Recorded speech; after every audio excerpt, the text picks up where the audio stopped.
Hello, ladies. Happy New Year. Wow. Happy New Year. I think we're okay till for another week or so to say Happy New Year, right? Sure. Yes. Yeah. Yeah. Before it gets old.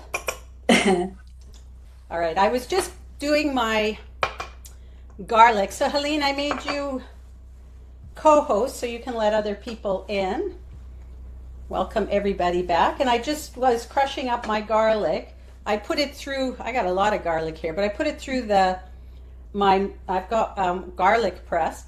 You can cut it up fine. The thing about with the leek soup is it's forgiving because at the end you're going to kind of either mash it or blend it or puree it so that it's nice and smooth. It can be a little bit chunky, but you don't want it too chunky. So here is our garlic all ready to go. And I did that early. Oh, wow, it's not as early as I thought.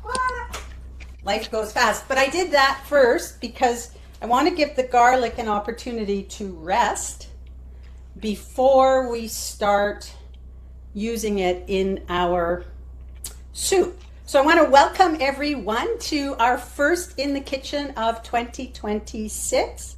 I'm just going to move things back so you can see what I'm doing.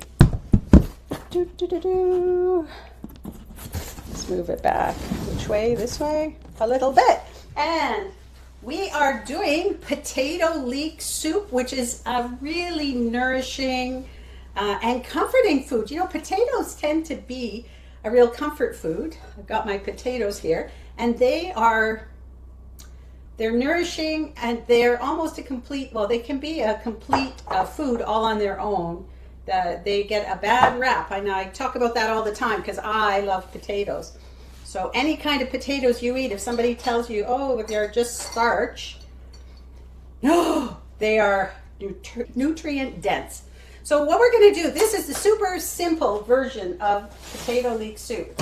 I'm doing literally in my house, we love in the winter to have soup as part of our lunch, and I'll make a big pot and I'll come back and I'm like, what happened to the soup? So I always make a big pot. You can and the recipe is based on this like size, but what you can do if you want is you can half the recipe. Super simple. We're gonna be no fussiness here. I have vegetable broth, and in Canada, actually, I like the PC organic vegetable broth, mostly because it's a reasonable price compared to some of the other organics that cost a lot of money. And I'm going to take 3 of these. So this is a liter or a quart if you're in the US. And I'm just basically going to dump 3 of these into my pot. I'm going to put the pot on the stove to start heating up our liquid here so we can get it to a simmer.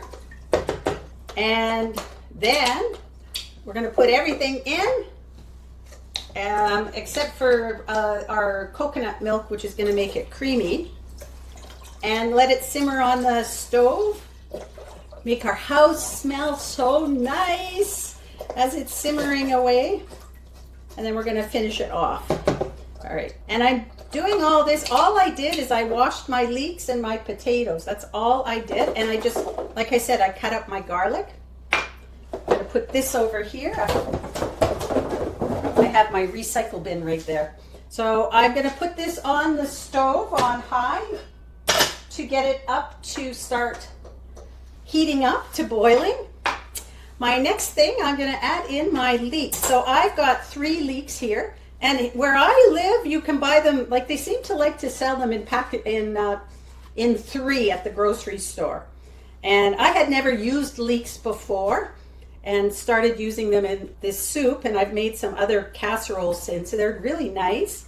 They're in the family with the garlic and onions, which is very beautiful nutrients. They're antimicrobial, they're anti-cancer, so nice. All of these nutritious foods from this group of like the onions and garlic. So I'm just going to cut it up. So let me tell you first, leeks are grown in the sand. And they will, when you get them in the store, they can have, in the layers, they can have sand. So there's two ways you can do this. I cut off the ends and then I slice it down the lengthways, pretty much almost right through, not quite, but almost quite through. And then I rinse it and I peel back the layers as I'm rinsing it so that I can get all of the sand out to the end. And you don't use this top part where it's the really dark green. You use the light green and the white parts. The other way you can do it is you can slice it first into rounds, and then you can soak it and wash it that way. So really it's up to you how you want to do that. And I'm just going to take my knife and cut through. And this is good for my nervous system to do this nice cutting action. I leave my tip of my knife on the